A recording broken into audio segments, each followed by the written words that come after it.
Sí, sí. Bueno, pues después de un inicio que yo creo que ha sido muy interesante, continuamos con la mesa Prevenir. En este caso vamos a hablar de las adicciones comportamentales o conductuales. Son aquellas adicciones que no tienen una figura física sobre la cual manifestar nuestra adicción, pero que tiene parecidos muy semejantes y un hilo en común que es Internet, las redes, ¿no? Esta mesa está moderada por Margot Roy, que es farmacéutica y nutricionista y además es vocal de la Junta del Colegio de Farmacéuticos. Margot, cuando quieras. Muchas gracias, Pilar. En primer lugar, os quería dar las gracias a todos vosotros por haber acudido hoy aquí para aprender tanto de nuestros ponentes y, sobre todo, sobre algo tan importante como la salud mental. Y, en segundo lugar, al Colegio Oficial de Farmacéuticos por organizarlas y a todos nuestros patrocinadores por apoyarnos siempre en las locuras que se nos ocurren en la Junta con Raquel. La mesa que yo voy a dirigir es la mesa número 2, Prevenir, y vamos a hablar sobre la prevención de un tipo de adicciones que hasta la fecha sí había oído hablar poco, porque generalmente en los adolescentes lo relacionamos con adicciones a sustancias. Adicción a la droga, adicción al alcohol, al tabaco, a otro tipo de drogas de uso recreativo. Pero a día de hoy se están viendo otro tipo de adicciones, y son las adicciones relacionadas con el comportamiento, que es lo que se conoce como adicciones comportamentales. Me acompaña Silverio Sáez Sesma, que es doctor en psicología, sexólogo y codirector de Amaltea, y nos va a hablar sobre un tema muy importante y que también está estigmatizado, que es cuando la sexualidad se aprende en la red, pornografía y adicciones comportamentales. Y luego hablaremos con Concha Ramos Cervera, que es doctora en psicología por la Universidad de Zaragoza y psicóloga clínica. Y en este caso hablaremos de adolescencia y conductas adictivas, Internet y juego. Comienza Silverio con su ponencia. Gracias. No voy a poder leer. Bueno, no importa. Bueno, agradecer muchísimo al Colegio Oficial de Farmacéuticos, más allá del protocolo, el hecho de que hayan contado conmigo para esta jornada tan importante. Agradecer a Margot su mediación, que lleva varios días trabajándoselo, y por supuesto a todos los asistentes. 4 horas de tiempo en los tiempos que corren, valga la redundancia, es muy meritorio y yo quiero agradecerlo, ¿vale? Bueno, en principio a mí me toca hablar sobre cuestiones que seguramente están inquietando a la sociedad en su conjunto. En principio hay 3 grandes cuestiones sobre las que vamos a hablar, que es el consumo de pornografía, la exposición de la intimidad en redes sociales y el uso de las apps de contacto. No quiero frivolizar, no quiero desmerecer circunstancias biográficas en las que estas circunstancias son ya un problema y están generando malestar en las personas, ¿de acuerdo? Sin embargo, sí que creo que deberíamos de tener un poco de calma y empezar a reflexionar sobre la trampa de la intervención actual. Trampa que a lo mejor ha servido o no ha sido tan evidente en otro tipo de ámbitos de la salud, pero que en concreto en el ámbito de la sexualidad creo que nos pone en una situación un poco peculiar. Es decir, miramos solamente los extremos. Hacemos una intervención en prevención al principio, con mensajes del tipo cuidado, peligro, no hagas esto, ¿vale? O nos vamos al otro extremo, que es cuando ya se ha atravesado esa línea para tratar a la persona de adicta, enferma, desequilibrada, o incluso dentro del ámbito del peligro. Es decir, que es como si estuviéramos intentando apagar un incendio sin prestar demasiada atención a qué es aquello que lo alimenta. Es decir, tenemos a los bomberos, familia, instituciones, como locos, intentando controlar ese incendio, pero tal vez no hay la calma que deberíamos tener, en el incendio es difícil, pero no hay la calma que deberíamos tener para valorar qué está alimentando esas llamas, ¿de acuerdo? Les voy a enseñar algunas cifras, no con ningún interés alarmista, no es mi estilo, todo lo contrario, pero sí un poco para reflexionar sobre la magnitud del tema al que nos enfrentamos y una vez reflexionado sobre esa magnitud, valorar hasta qué punto, como decía Isabel, es normal o no es normal, ¿no? Qué es normal aquí y qué no es normal, ¿de acuerdo? Dato de 2019, al final les dejaré todas las referencias de papers y de investigaciones para que vean de dónde nos hemos alimentado. Estos son estudios españoles. En 2019 la edad media de acceso al porno en España estaba en torno a los 15 años. En 2023 esa edad ha bajado a los 13 años y la diferencia por género es clara. Consumo habitual, cuando digo habitual es reiterado, prácticamente el 56% de los chicos de 16 a 19 años y el 40% de las chicas de 16 a 19. En concreto, y ahora utilizo datos gubernamentales, nunca mejor dicho, en la campaña del Ministerio de Igualdad vamos a hablar de pornografía, el 90% de adolescentes consume pornografía iniciando su consumo a los 8 años. Estos datos hay que tomarlos con cautela, pero metodológicamente todos son discutibles, pero están ahí. Aún así, el 90% de padres y madres cree que sus hijos e hijas no ven porno, ¿vale? O sea, repito, el 90% de adolescentes consume pornografía. ¿Se ve bien? ¿Se ve bien? ¿Sí? Vale. Perdónenme la broma. El 90% nos llevaría al consenso en este país. Sería más que la suma de votantes del PSOE y del PP, ¿vale? Y esto lo digo para reflexionar que si algo acontece en el 90% de los usuarios, la explicación de es un tema perverso o implica distorsión en esos usuarios nos llevaría a hablar de cuestiones que tal vez están más extendidas de lo que pensamos, ¿vale?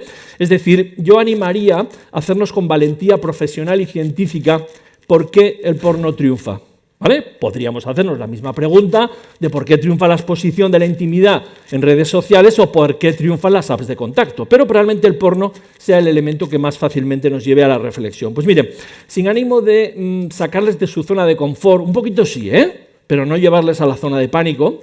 Es donde se aprende, fuera de la zona de confort, una vez pasada la ansiedad inicial, ¿vale? Entonces, en realidad, el porno triunfa porque nos gusta, aunque no nos gusta que nos guste, ¿vale? Es decir, hay un planteamiento racional de qué es lo adecuado, en sexualidad también, y luego tenemos una realidad que va por otro lado, que es emocional, y nos está diciendo que si el 90% de las personas acuden al porno, algo más allá de los deseos, perdón, la palabra deseos no, de los proyectos originales está explicando. Por lo tanto, a nivel científico, el deseo es una realidad, vamos a intentar explicarla como una emoción y algo bastante obvio, casi de perogrullo, la negación de una realidad no implica su desaparición, nos lleva a no poder aprehenderla, con H intercalada, y nos lleva a no poder gestionarla, a no poder ponerle lenguaje, pero no lleva a su evitación. ¿De acuerdo? Podríamos hacernos la pregunta de ¿por qué ha triunfado el porno? Perdón, ¿por qué se ha desatendido al deseo, ¿no? Y en algunas cuestiones o en algunas épocas esto ha podido tener su utilidad. Es decir, el desconsiderar la atención a esta emoción no ha podido ser grave en función del contexto en el que vivíamos. Sin embargo, cuando yo hablo de deseo, no me gustaría que vieran en mis palabras que estoy hablando de ideología, de toma de partido, de voluntad, de planificación, ¿vale? Sino que estamos hablando de una energía motivacional que subyace, y cuando digo subyace casi es literal, subyace, está debajo de todo ser humano. Por lo tanto, negarlo no hace que desaparezca. Y cuidado, podría enfocar esta charla en hablarles de vamos a decirlo así, los peligros asociados al uso de estos ámbitos, ¿no? Pero creo que no les voy a aportar absolutamente nada, solo voy a repetir el peligro que ustedes ya conocen. Por ejemplo, peligro de la pornografía, objetualización del cuerpo de la mujer, frivolización de la violencia, centralidad genital, ausencia de progresividad, falta de afecto, ausencia de empatía, ¿vale? Pero la cuestión es, ¿realmente les aporto algo? Reiterando los peligros y los riesgos, o tal vez puede ser más interesante mi intervención reflexionando sobre aquellas circunstancias que no estamos queriendo, pudiendo o sabiendo percibir y que puedan explicar el éxito de este tipo de cuestiones. En primer lugar, el deseo es una cuestión que a nivel neurobiológico, además, aparece de forma muy contundente en la adolescencia, y la adolescencia es puñetera por definición, ¿vale? Es decir, está siempre en periodo de interregno, está fuera del mundo infantil, pero está fuera del mundo juvenil, ¿vale? Entonces, ¿qué es lo que sucede? Que esta puñetera, y lo digo así, porque me gustaría que las cosas fueran como a mí me gustaría diseñarlas, ¿vale? Pero yo he nacido tarde y no han contado conmigo a la hora de diseñar este tipo de cuestiones, ¿vale? Entonces, ¿con qué nos encontramos? Con que el acelerador, digamos que los centros que activan la búsqueda, la transgresión, el placer, están perfectamente acabados y en perfecto estado en el inicio de la pubertad y la adolescencia. Sin embargo, la corteza prefrontal, que es la responsable de la madurez, la regulación y el control, todavía no está ajustado, ¿vale? Es decir, dicho de otra manera, se ajustan o los frenos no están operativos cuando el acelerador ya está a pleno rendimiento, ¿vale? Hablen con Fiscalía de Menores y verán quiénes se están metiendo especialmente en líos a la hora de transgresiones pequeñas o no pequeñas, a la hora de abusos o incluso agresiones, ¿vale? Chicos en torno a los 11, 12, 13, 14 años, que son las edades más peculiares, donde se percibe más ese desajuste. Pero yo me haría una pregunta. Si el deseo se desconsidera, si el deseo no se atiende, no por ello va a desaparecer. Y hay una pregunta que institucionalmente incomoda, ¿no? Si el porno triunfa, a lo mejor también triunfa porque los chicos y chicas están encontrando algo que nosotros no les estamos ofreciendo. Satanizar el porno, las redes sociales y las apps de contacto es algo sencillo, pero no por repetirlo, reiterarlo, estamos resolviendo el problema. Y la pregunta es, si no somos conscientes de entender el deseo de una forma honesta, científica y rigurosa, estas cuestiones, pornografía, apps y redes sociales, ocuparán el espacio que nosotros no estamos sabiendo ocupar. ¿De acuerdo? Simplemente como reflexión, para que lo entiendan con un paralelismo nutricional, esto se entiende muy bien porque no es peligroso. Es decir, hablar un poco de comida, pues no es peligroso. Hablar de deseo sexual, pues como tiene como más, el tema es más peliagudo. Yo llevo siempre en esta temática. Mi abuela se enfadaba mucho por haber estudiado esto, Y sí, porque además, perdonen que sea bruto, ella nunca entendió que, decía, es una cosa tan simple como la jodienda, hijo mío, tantos años estudiando. Y yo le decía, abuela, por Dios, que es que esto no va de eso, ¿vale? O sea, que Isabel Irigoyen se quejaba del estigma de la psiquiatría, pues con mi abuela le tenía que haber presentado yo lo de la sexología, ¿vale? Entonces mi abuela le decía a sus amigas que era psicólogo de la cabeza, pero de las entrepiernas no le gustaba, ¿vale? ¿Qué vamos a hacer? Entonces, lo digo para que vean un poco el estigma que venimos arrastrando. Entonces, mire, ¿cuál es nuestro software original, por ejemplo, en lo referido a la nutrición? ¿Con qué software venimos? Todo el mundo, Venimos con un software muy antiguo. Y ese software se activa, está como dirían los informáticos, por mucho que borres el disco duro, digamos que es autoejecutable, ¿vale? Entonces, traemos un software muy simple. ¿Qué nos dice a nivel nutricional? Come todo lo que puedas cuando puedas, porque no sabes cuándo volverá a haber comida. ¿De acuerdo? Bien, este software era maravilloso hace 70 años. En 1940, 1950, este software en España te ayudaba a sobrevivir. No digamos en la etapa medieval y no digamos hace 2000 años en la sabana. Claro, ¿qué ha sucedido? Que seguimos con este software, pero el entorno ha cambiado de manera radical. La pregunta es, ¿evolutivamente hemos tenido tiempo para readaptarnos? Seguramente un paleoantropólogo nos diría que no, un biólogo evolutivo nos diría que no, pero el contexto, ¿ante qué nos ha puesto? Ante el supermercado, abierto 24 horas, alimentación continua, ultraprocesados, altamente atractivos y asequibles económicamente, con lo cual, ¿qué ha sucedido? No ha quedado más remedio que tener información nutricional, educación alimentaria y aplicar a lo que era un instinto, ¿vale?, una gestión racional. Porque dejar al instinto que se gobierne per se nos lleva a los desastres. Pero no hemos cambiado el software, no estamos maldiciendo el hambre, sino que estamos siendo plenamente conscientes. Este software que traemos en este contexto nos pone en situaciones complejas que nos obliga a gestionarlo de un modo diferente, ¿vale? Claro, mi pregunta es, ¿y si nos planteáramos el deseo sexual en los mismos términos? ¿De acuerdo? Claro, en el pasado era factible desatender el deseo, porque los estímulos sexuales no eran fáciles, eran lentos y estaban socialmente regulados bajo la observación.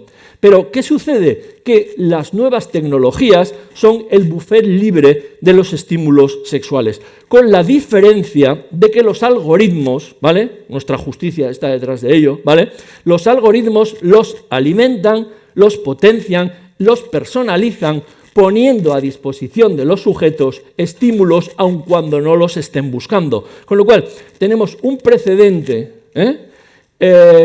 tenemos una realidad sin precedentes históricos que hace que el deseo sexual obtenga estimulación continua y además en espacios de privacidad.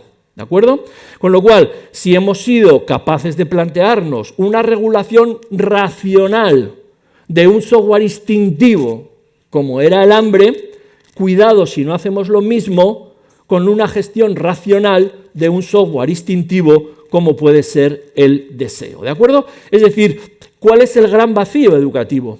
Ya estamos hablando de la ira como una emoción, no desmerecemos a nadie por tener ira. ¿Qué le decimos? Entiende tu ira, gestiónala para no acabar siendo violento, ¿vale?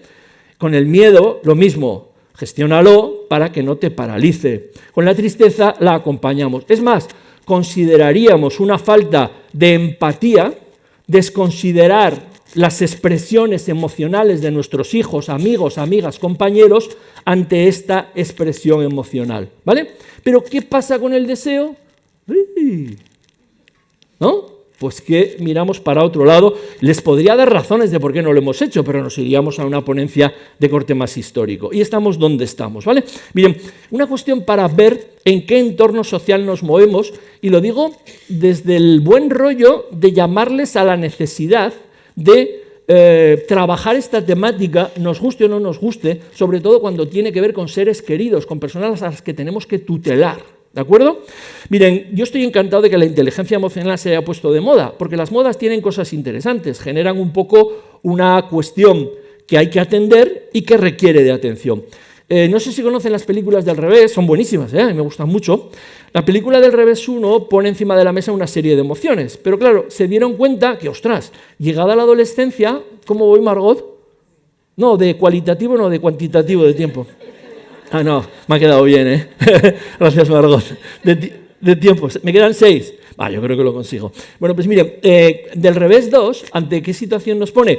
Parece que las emociones que habíamos planteado en la infancia se quedan cortas y entonces empiezan a aparecer otras, como ansiedad, ennui, que no sé cómo traducirla, nostalgia, vergüenza, envidia. Es decir, a nivel mediático nos damos cuenta de la relevancia de la educación emocional, pero ostras, yo como sexólogo, no sé si soy muy friki, no puedo por menos que echar en falta que en esa película del revés 2 no hay ni de soslayo, ¿vale?, un pequeño guiño a lo que es el deseo, cuando científicamente sabemos ya hace tiempo que el deseo sexual es una emoción que aparece de manera clara, evidente, a llegada la pubertad.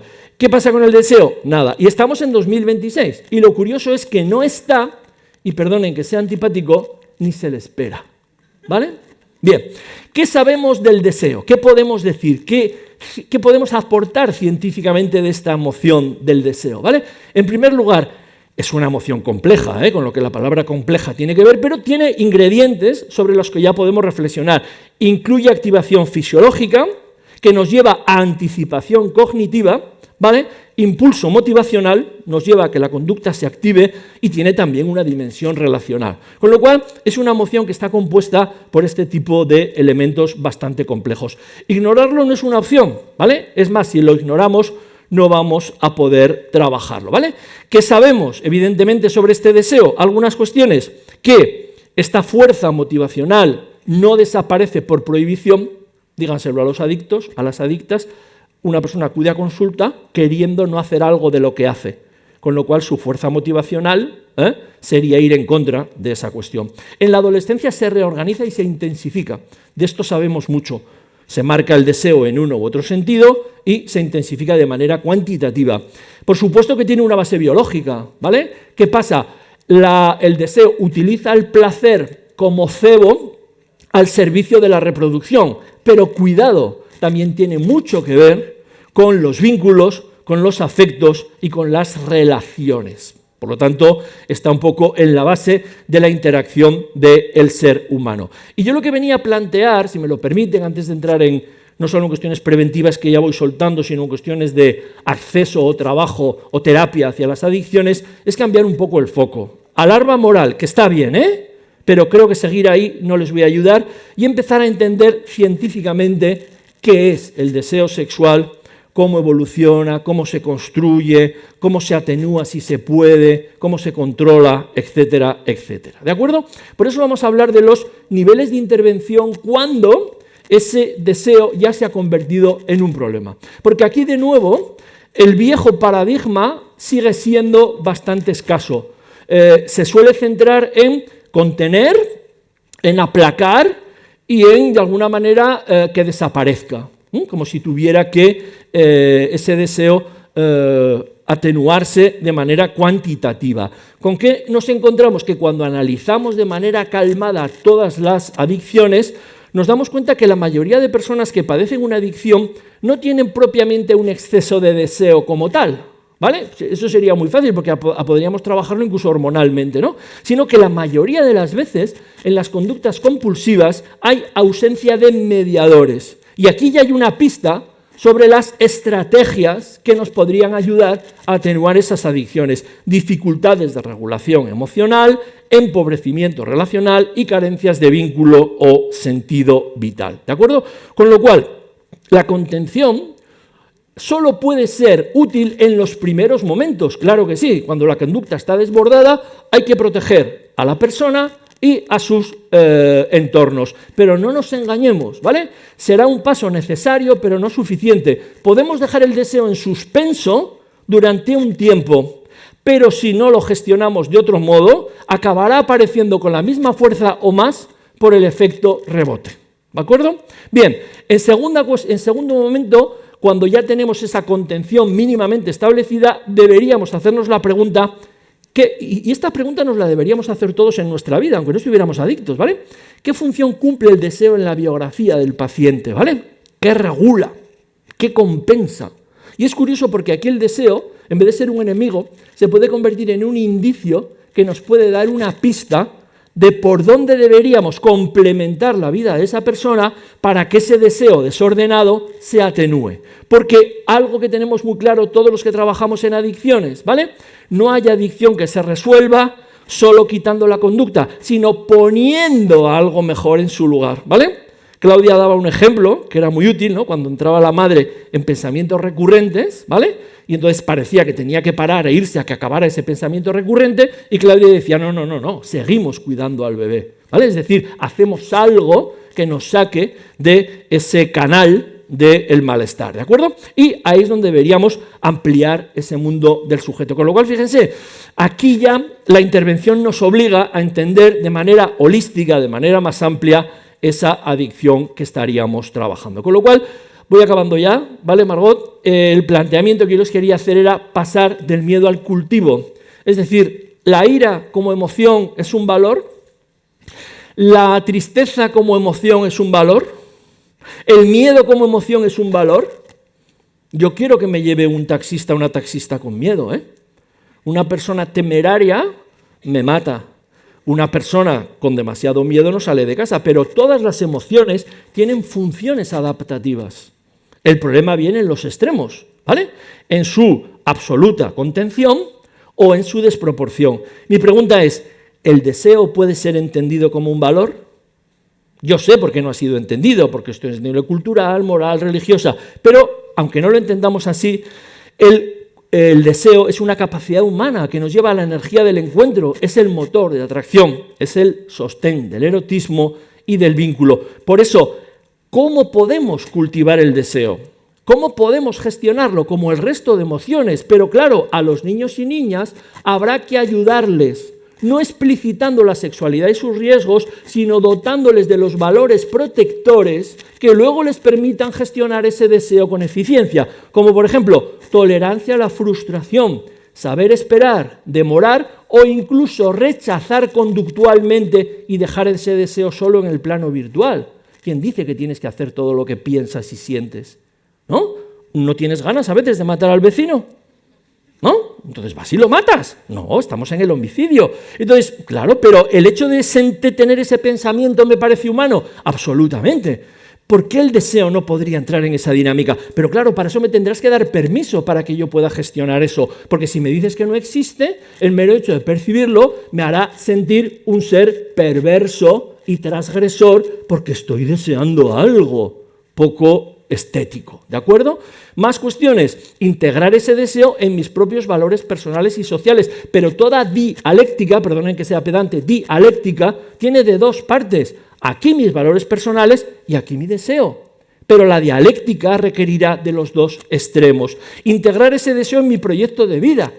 ¿Qué proyecto de vida tengo? ¿Fidelidad, lealtad, ninguno de ellos? ¿A dónde me lleva el deseo? ¿Qué deseo es posible? ¿Qué deseo no es posible? Y, por supuesto, siempre dentro de unos valores universalmente compartidos, como serían el cuidado, el respeto y la empatía, ¿de acuerdo?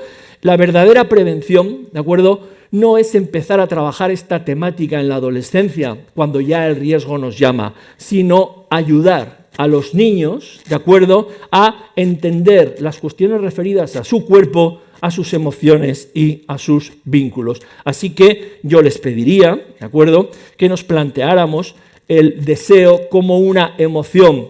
Póngale en el paréntesis la partícula que quieran, incómoda, puñetera, perturbadora, poco cómoda, inadecuada, pero no sé si pensaríamos lo mismo de la ira, de la tristeza y de otras emociones que ya estamos asumiendo con bastante deportividad, ¿de acuerdo? Así que muchas gracias.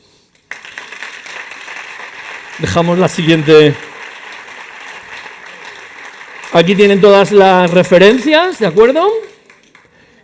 Y ya para acabar me van a permitir dejar servicios públicos de atención sexológica que tenemos en Aragón y que están disponibles para todo tipo de usuarios. Gracias, Margot.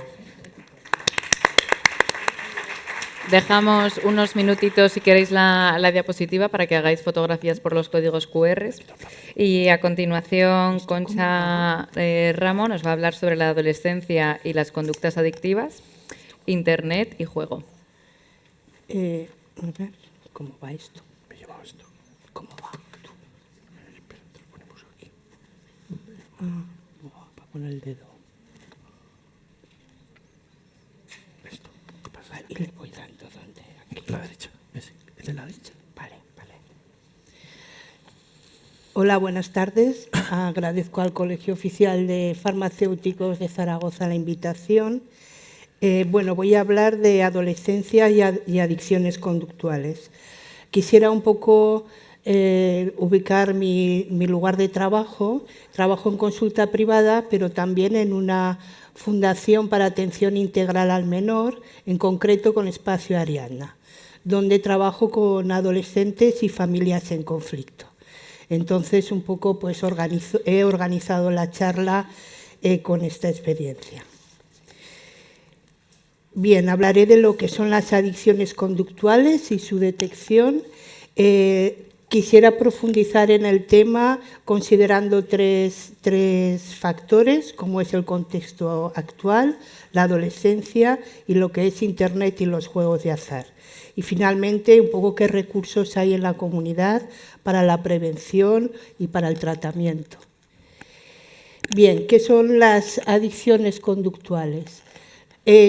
En realidad son conductas habituales que solemos utilizar, pero que realizadas con mucha frecuencia puede llegar un momento, no porque se realicen muy frecuentemente, perdón, puede llegar un momento que porque son gratificantes o las utilizamos también para momentos en que estamos mal o queremos evadirnos, etcétera, llega un momento en que necesitamos reproducir estas conductas y cuando dejamos de hacerlas nos sentimos mal, ¿no? Llegando incluso a acarrear diversos problemas que luego explicaremos. Hay que diferenciar lo que sería un uso adecuado o no adecuado de lo que es un exceso de realización de estas conductas. Aquí he puesto como conductas el jugar, el comer, el comprar, el ejercicio físico, son todas saludables, pero realizadas de determinada manera, ¿no?, o adictivamente, puede ya ser un problema físico o psicológico. Bien, he puesto un poco una estadística. Si cogemos la edad entre 15 y 64 años, el 1,4% de la población tiene problemas, me he centrado en el juego de azar, ¿vale? Esto según el Observatorio Español de Drogas y Adicciones. Sin embargo, si acotamos el periodo a 14 y 18 años, aumenta, eso es un 4%. Y si ya vamos a los 18 años, es un 8,3%. ¿Qué significa esto? que se inicia pronto, ¿vale? Dicen que a partir de los 13, 14 años, aquí me refiero al juego online o juego presencial, ya sabéis los salones de juegos, que había problemas porque chicos menores estaban jugando, daban dinero a adultos, etc. Bien, tiene su pico hacia los 18 años o incluso en edad universitaria. De hecho, ya hay programas actualmente, luego comentaré uno que hay aquí en Aragón, para detectar problemas de adicción al juego en universitarios, ¿vale? Para detectarlos y también tratarlos. Una pequeña encuesta, simplemente, que hacen hay una guía que ha editado el Instituto Aragonés de la Juventud para padres, profesionales, pero también para jóvenes, en el que hacen una serie de preguntas para que podamos ver, la podemos hacer cualquiera de nosotros, si tenemos algún problema, no solo con el juego, sino con algún otro tipo de conducta, ¿no? En cuanto a posible problema. Por ejemplo, ¿tienes preocupación por jugar? Aquí se vería como una necesidad, es decir, funcionaría esto como las adicciones a sustancias, ¿Necesitas aumentar la frecuencia del juego para obtener satisfacción? Aquí hablaríamos de tolerancia, ¿no? Es decir, llega un momento que aunque juegue una cantidad determinada, un tiempo determinado, necesito elevar la frecuencia para sentir la misma satisfacción. ¿Has intentado varias veces controlar, reducir o abandonar el juego sin éxito? ¿Sientes irritabilidad, intranquilidad cuando no juegas o lo reduces? Esto sería el síndrome de abstinencia, la irritabilidad que empieza a aparecer cuando no realizamos esa conducta. ¿Juegas a veces para recuperar lo que has perdido o si pierdes en otras ocasiones? Es decir, está la idea de que hay que recuperar de nuevo el dinero, ¿no? Y por esto también se entra como en un bucle. Y acarrea problemas económicos, claro. ¿Te has visto obligado a mentir a familiares y amistades sobre lo que juegas? Aquí ya vendrían problemas con la familia. Antepones el juego a otras cosas importantes, es decir, interviene ya con cuestiones laborales, o trabajan menos o no hacen las tareas escolares, disminuye el rendimiento académico, etc. El juego se ha convertido en una forma de evadirme de mis problemas o reducir mi malestar. Bueno, esto realmente no hace falta llegar a una adicción porque todos de alguna forma en algún momento lo hemos hecho, ¿no? Bien, quería un poco profundizar y he pensado en estos tres vectores, que sería el contexto en el que estamos, nuestro mundo actual, la adolescencia y lo que es la digitalización. Respecto al contexto, ¿no? ¿Qué transformaciones tenemos en este siglo? Estamos en una sociedad de consumo, ¿no? Una economía capitalista del exceso y de la inmediatez. Yo creo que todos nos podemos reconocer ahí, ¿no? Y ese consumo compulsivo se convierte en una forma de tratar nuestros malestares. Uno tiene un mal día y dice me voy de compras, ¿no? O etcétera. Otro punto sería la horizontalidad de las relaciones. Esto también ha cambiado un poco. Si antes había una verticalidad, en el sentido, una verticalidad patriarcal, podríamos decir, donde la autoridad y el conocimiento o el saber estaba representado en determinadas figuras, ¿no? Que podría ser el padre, el médico, el maestro, etc. Esto ha ido cambiando. Hoy en día las relaciones son más horizontales y el saber lo llevamos metido dentro del bolsillo, podríamos decir, o está en Internet. De manera que para esas figuras responsables, ¿no? De menores, de los menores, a veces se les hace un poco arduo, ¿no? O van dejando un poco sus funciones parentales. Funciones de contención, de regulación. Veréis que voy hablando bastante luego de la regulación, porque ese es uno de los problemas que tenemos hoy en día. Bien, y luego ya las novedades tecnocientíficas de las que hablaré después. Bien, vamos con el tema de la adolescencia. Aquí es donde a lo mejor me voy a extender un poquito más. sobre todo porque lo que...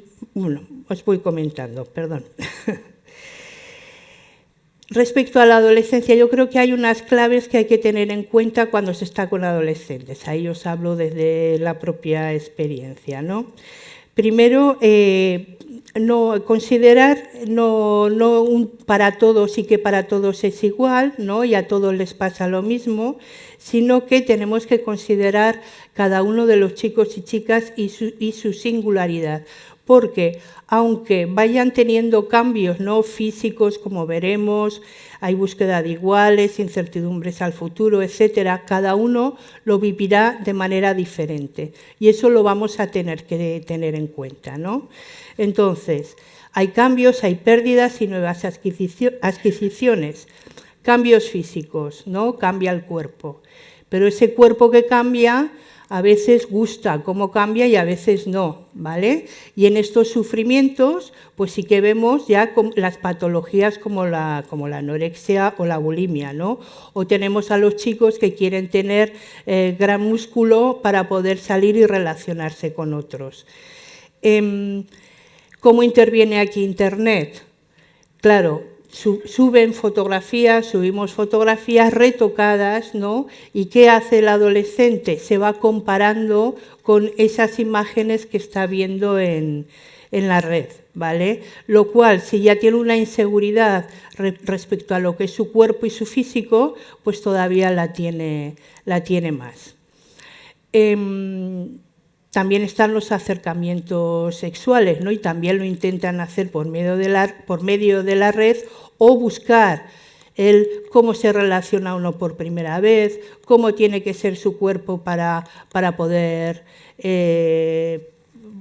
sentir pues, que es un buen chico y tal. Bueno, de eso Silverio sabe bastante más, ¿no? Se acude a la pornografía efectivamente en la adolescencia para buscar esas respuestas.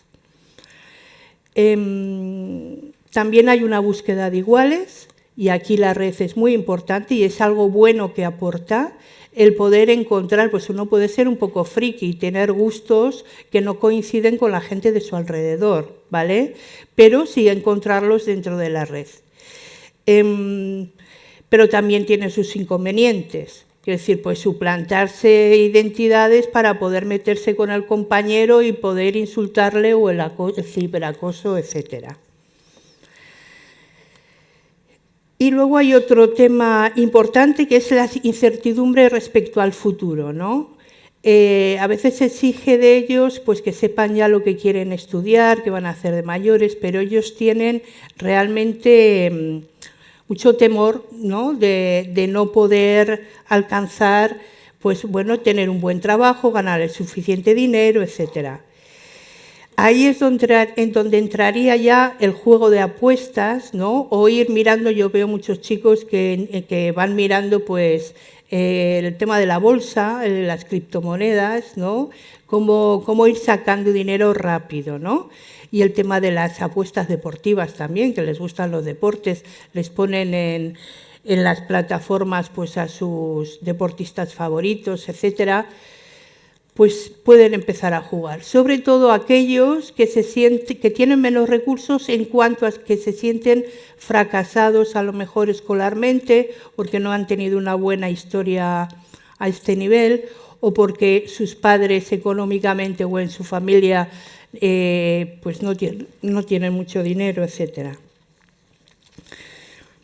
Bueno, y por otro lado, hay una necesidad de distanciamiento de los padres. Bueno, esto es difícil de entender para el adulto en algún momento, ¿no? Pero la cuestión es cómo poder estar como adulto, como docente, ¿no? Con los adolescentes a la distancia suficiente sin que, quiero decir, estar acompañándolos, sin que se sientan demasiado controlados y sintiendo cierta libertad, ¿no? Entonces, bueno, esto se puede hacer difícil para el adulto, ya preguntaréis si queréis, ¿no? Aunque veo bastante gente joven, pues algún padre o madre habrá por aquí también. A ver, bueno, falta poco, ¿no? 5 minutos, vale. Bien, y por fin está la digitalización. Ya hemos visto un poco las funciones cuando he hablado de la adolescencia, sería la socialización, ayudan a forjar la identidad, despistan angustias, diversión y aprendizaje, y equivocadamente es una forma de ganar dinero, ¿no? Las estrategias empresariales para que permanezcamos en las redes ya las conocemos, ¿no? Presentar todo como un juego, ofertar premios, referentes exitosos, el scroll infinito, esto de estar pasando continuamente noticias, etcétera. Entonces, prevención, hablábamos de regular, pues aquí hay que regular a todos los niveles. Hay que regular legislativamente, que es lo que se está haciendo. Se empezó, bueno, ya hace años que se empezó. El año pasado, en el 2025, hubo una ley orgánica a nivel estatal para protección de menores, pero que se ponía el tope de utilización de redes sociales a los 14 años. Este año han anunciado que iba a ser a los 16 años. En Aragón también la comunidad ha hecho otra ley de orden que es de finales del 25 y del 26. ¿Qué es lo que hacen estas leyes? Bueno, habría que ir mirándolas, pero, por ejemplo, de que realmente la persona que entre en esa plataforma tenga esa edad. Pero eso es muy difícil de saber y, de hecho, está trampeado continuamente, ¿no? Habría que ver cómo digitalizar eso bien, es decir, que se pueda identificar la persona que lo está usando. Lo mismo con las tarjetas de pago, etcétera. Hicieron que los salones recreativos estuvieran a una distancia determinada de los centros, unos 500 metros, o entre sí, etcétera. Bueno, y en la comunidad también, yo no lo he hecho como Silverio, que tendría que haberlo hecho. No hay muchos sitios ahora en la comunidad, bueno, y en toda España, donde hay, por un lado, guías y trípticos de información que se pueden descargar todos en Internet. Por ejemplo, hay uno del Instituto Aragonés de la Juventud, que es el que he presentado yo ahí, Jugar sin adicciones. Pero luego el año pasado también hicieron 2 jornadas. Una de ellas, espera que lo tengo apuntado por aquí, de la Sociedad Española de Salud Pública organizó unas jornadas y también presentaron estos 2 programas que tenéis aquí al final, que son para alumnado de secundaria y universitario, que son talleres, formación para docentes, información y formación para el alumnado por medio de juegos, etcétera. Tendría que haber una educación digital, es proceso dentro del los centros educativos, yo creo. Se utiliza mucho, y así debe ser, pues a los centros de adicciones, a este tipo de adicciones, ¿no? Pues como el CEMAPA, ahora lo miraremos, a ver. Sí, como CEMAPA, Centro de Solidaridad, Azager, que van por los institutos y van dando información y formación.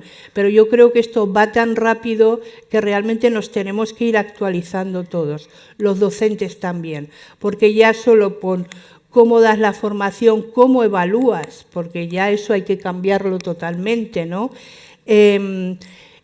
Y ir siguiendo a los chicos y a las chicas, ¿no? Y darles una información y formación cuando empiezan ya con las redes, ¿no? Nosotros, yo me acuerdo cuando mi hija era pequeña, yo es que realmente no tenía ninguna formación y tuve que estudiar y mirar a ver cómo hacer para poder prevenirle a ella de cosas. Yo creo que hoy en día se puede ir haciendo más y que tendría que ser algo incluido dentro de los propios centros educativos. Y luego a nivel de la familia y de los iguales, como ya han comentado los compañeros, no consiste solo en prohibir, hay que dar alternativas. ¿Cuál es la alternativa? La alternativa son las conversaciones, son las relaciones, ¿no? Es el estar presencialmente. La familia no puede, o los padres, prohibir, no vas, retiramos el móvil y ahí te dejo. Es decir, hay que estar. Hay que ver cómo estar tan bien, no estar tan bien ahí como... Hay que interactuar. Entonces, promover, decía un psicólogo clínico que yo leo bastante, que es José Ramón Ubieto, que si está la inteligencia artificial, nosotros tenemos que hacer por hacer una inteligencia relacional.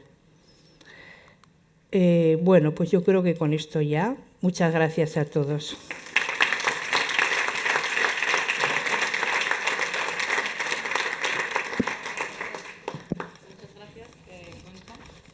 Yo te voy a recoger el guante sobre lo que comentabas de acompañar al adolescente, porque como hemos visto en las presentaciones de Silverio, el adolescente es una época, o la adolescencia es una época donde la corteza prefrontal todavía no está lo suficientemente madura, pero el sistema límbico ya está preparado para acelerar. Es una época de especial vulnerabilidad, como pasaba con las mujeres durante la época del posparto. Entonces, en esta época de especial vulnerabilidad, ¿cómo podemos acompañar la sociedad y sobre todo los padres a los adolescentes sin estar todo el rato encima o llegar a agobiarles? Bueno, yo creo que, o es lo que hacemos también, ¿no?, cuando trabajamos con familias, intentar que los padres entiendan el proceso que están pasando los chicos. Entonces, quiero decir, igual yo un poco he hablado de lo que era importante para los chicos, cambios físicos y tal, no he dicho que son muy importantes realmente para ellos. Quiero decir que una separación de un grupo de amigas de primaria puede ser algo muy grave para un adolescente, ¿vale? Esto es lo que me he olvidado de decir. Es decir, cada uno de esos puntos son muy importantes para los chicos. Entonces, eso lo tienen que captar los padres, porque si no lo captan, lo trivializan o no se le da importancia.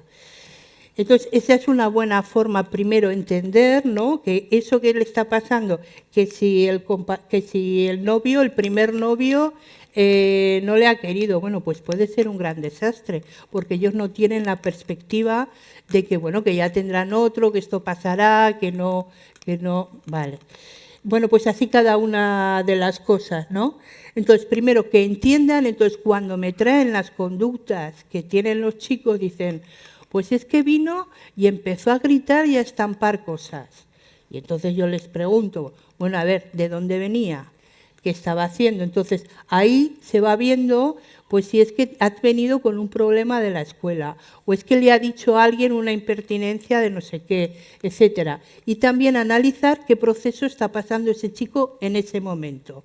Se ha suspendido, ¿no? Tiene un tema de fracaso escolar. Si se han enterado que les han dejado las amigas, etcétera. O sea, hacer ese tipo de análisis singular de su hijo y entender lo que hay detrás de los comportamientos. O sea, me quedo con la parte de no trivializar, sí. Intentar establecer conversaciones con ellos, que no siempre efectivamente, es fácil. No siempre es fácil, efectivamente, pero hay que estar por ahí. Vale, ¿no? Muy bien.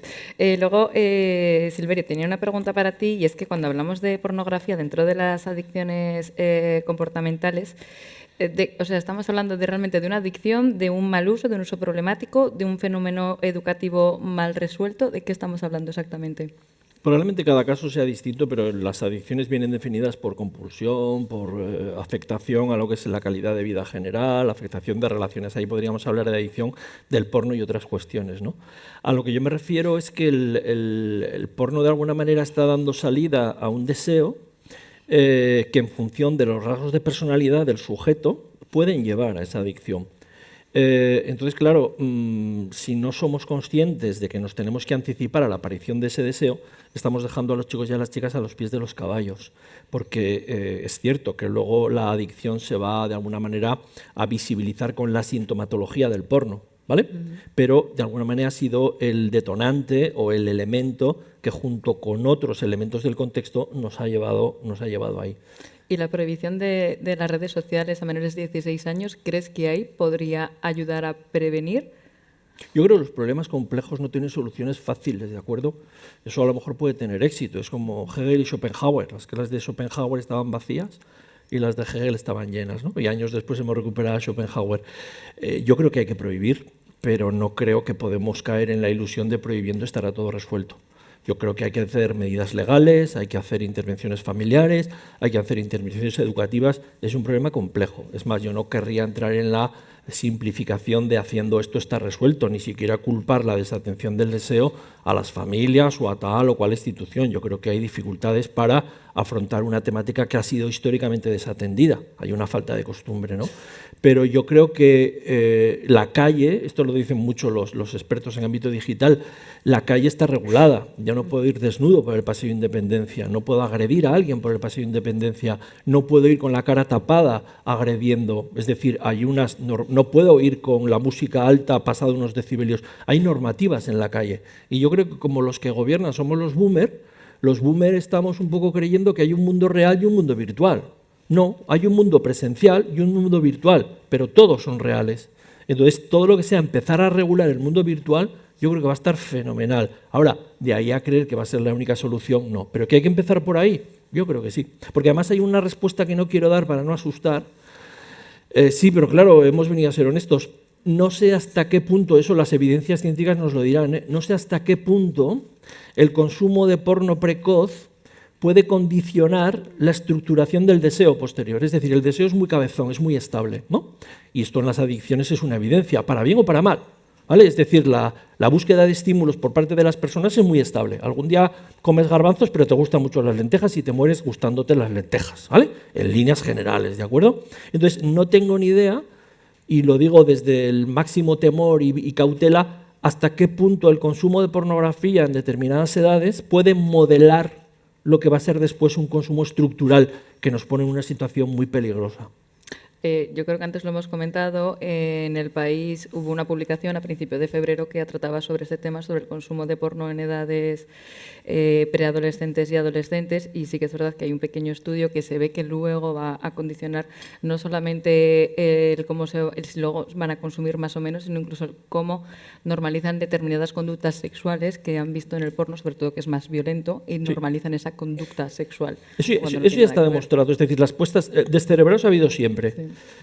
Sí, no, pero lo que sí está demostrado es que las puestas en escena de los descerebrados están condicionadas por el porno, ¿vale? La Manada, por ejemplo, uno de ellos le entrega hay una obra de teatro muy potente que os animo a que veáis, que es La Jauría. Uno de los detenidos, cuando le detiene la policía, le dice, pues si no hemos hecho nada, si está todo grabado.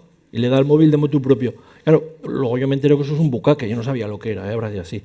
Y entonces un bucaque es una especie de actividad grupal con una sola mujer, y claro, yo decía, pues eso era normal. Entonces, sí que es verdad que luego los desequilibrios tienen una plasmación que guarda relación directa con lo que ha habido en el porno. Eso es claro, es decir, ahí tenemos ya una cuestión demostrada, ¿no? Pero yo creo que habría que plantearse también, justificando a las familias, La familia educa muy bien la ira, la tristeza, el miedo, porque son emociones que están presentes desde que el niño o la niña tiene uso de razón, ¿vale? El deseo, el puñetero, aparece en plan tsunami en la pubertad sin haber tenido señales relevantes antes. Claro, entonces las familias te dicen, ¿cuándo empezamos? Cuando se note, tarde. Antes. Pero no lo digo tarde para fastidiar, más tarde, para hay que empezar antes. ¿Y eso a dónde nos lleva? Nos lleva a primaria. Y nos lleva a primaria a hablar de deseo. Y no sé si estamos preparados para hablar de deseo en primaria. Probablemente las catástrofes avalarán nuevos programas. A mí me daría mucha pena que tenga que haber muchas más catástrofes, ¿vale? Para generar programas. Pero por ahí van los tiros. Y desde las familias, igual para primaria, lo que dices tú a nivel educativo es las familias son pero quizá alguna familia ya puede empezar antes. Las familias son muy valientes, porque cuando a las familias les pones ante la disyuntiva, a tu hijo o a tu hija le va a pasar esto sí o sí, y tienes dos opciones, mirar para otro lado o atenderlo. Y las familias se ponen en las pilas. Entonces, cuando a las familias les dices, o alguien habla a sus hijos del deseo, o les pones, porque la pornografía además se consume y no se presume de ella. Hay cierto sentimiento de culpa, ¿eh? La gente no va segundo de la ESO y dice, joder, ayer estuve media hora viendo esto, Dios. No, igual con alguien muy amigo se lo cuentas, pero no lo pones en la pizarra. Entonces, claro, si la familia está esperando a tener indicios del consumo de mi hijo o mi hija de pornografía, vamos tarde. Entonces hay que ponerlo encima de la mesa antes de que suceda. Y eso nos obliga a entender evolutivamente. ¿Qué pasa evolutivamente con el deseo? ¿Qué pasa evolutivamente con los adolescentes? Y yo a veces animo a las familias a quitar el adjetivo sexual al problema, porque lo sexual nos condiciona mucho. Hay un problema de, yo qué sé, mala gestión de la comida, hay un problema de agresividad con su hermano, hay un problema de no cumplir los horarios. Ostras, la familia es muy potente, sabe cómo hacerlo, no le sale bien a la primera, pero se siente perfectamente avalada para gestionar eso, ¿no? Entonces, claro, con el deseo también. Hay que avisar a nuestros hijos e hijas, puede que te pase esto, puede que sientas esto, cuando te pase esto no te creas que. Entonces, si eso lo hacemos antes de que suceda, el susto será menor. Estamos previniendo. Claro. ¿Hay alguna pregunta del público? Por allí. O dudas de cómo gestionar el tema de la pornografía en cuestión de hijo adolescente gente, no organizarla, pero tampoco demonizarla. Entonces, hasta que he tenido, y mi hijo me dice, bueno, pues me sale esto, tal, y le digo, bueno, pues sí, no pasa nada porque lo voy a hacer de vez en cuando, o que afán de prohibitivo no lo debe enseñar las consecuencias de que lo que puede ocurrir si normalizas el comportamiento, tal. Pero yo creo que al final, si prohíbes algo, como consecuencia no va. Sí. Pero hay que hacer las dos partes del trabajo. No voy a entrar en la simplicidad de escúcheme, haga esto, vuelve a casa, problema resuelto. No más quisiera yo. Sí que tenemos que demonizar las puestas en escena, porque las puestas en escena realmente están carentes de empatía y están dando salida, de alguna manera, a una búsqueda inmediata de ese instinto. Es decir, penalizamos el que te atiborres a Donus nada más levantarte, ¿vale? Y entonces ayudamos a que contengas, ¿vale?, ese posible impulso de atiborrarte a Donus porque sabes que no te conviene. Y entonces estamos aplicando racionalidad a un posible instinto, ¿vale? Con lo cual sí que tenemos que demonizar las puestas en escena. ¿Qué porno estás viendo? Objetualización de la mujer, esto es una barbaridad. ¿Qué porno estás viendo? Ausencia de progresión, falta de empatía, esto es una barbaridad. ¿Qué porno estás viendo? Frivolización de la violencia, esto es una barbaridad. Y me tienen que ver cabreado. Mi cabreo educa. Otra cosa es que si solamente hago eso, lo que conseguiré es que mi hijo o mi hija no me lo cuente o lo haga sin que yo lo sepa, ¿vale? Y otra cuestión es yo como padre o madre probablemente no pueda evitar que mi hijo o mi hija lo vea, pero tendré que hacer las dos cuestiones, quejarme de lo desastroso del modelaje que hay ahí, pero entender perfectamente que tengas curiosidad, que te llame la atención, que el tema te genere duda, que tus nuevas curiosidades vayan por ahí. Hay que dar carta de ciudadanía al deseo y después de haberle dado carta de ciudadanía, decirle a ese nuevo ciudadano, por aquí sí, por aquí no. Entonces, yo creo que se puede, los adolescentes de 12 años entienden esto, casi de manera literal, no son tontos, y entienden los paralelismos entre nutrición que les he hecho yo y deseo. Entonces, ¿por qué no? Y les pueden hablar de sus preocupaciones como padre o como madre. Me inquieta esto, estoy agobiada por esto, en mi época no había esta historia, me está preocupando, pero entiendo que es normal que tú tengas deseos e intereses. Es decir, hablemos, antes contestaba la justicia al señor que ha inaugurado, ¿no? Pues hablemos. Yo creo que si ya solamente hablamos estamos haciendo mucho trabajo. Evidentemente es un trabajo transversal. Y luego hay que empezar antes en infantil y en primaria. Hay que empezar con temas como empatía, hay que empezar con temas como asertividad, como conocimiento del cuerpo. Y luego cuando llegue el enemigo, digamos que tendremos los deberes hechos. Si cuando llega el enemigo no tenemos los deberes hechos, probablemente la afectación va a ser mayor. Bueno, Silverio, yo creo que nos pegaríamos todos hablando 3 horas sobre esto. Estamos toda la audiencia encantada. Muchas gracias, Silverio. Muchas gracias, Concha. Pero tenemos que dejar paso a la siguiente. Adelante. Mesa. Gracias a todos.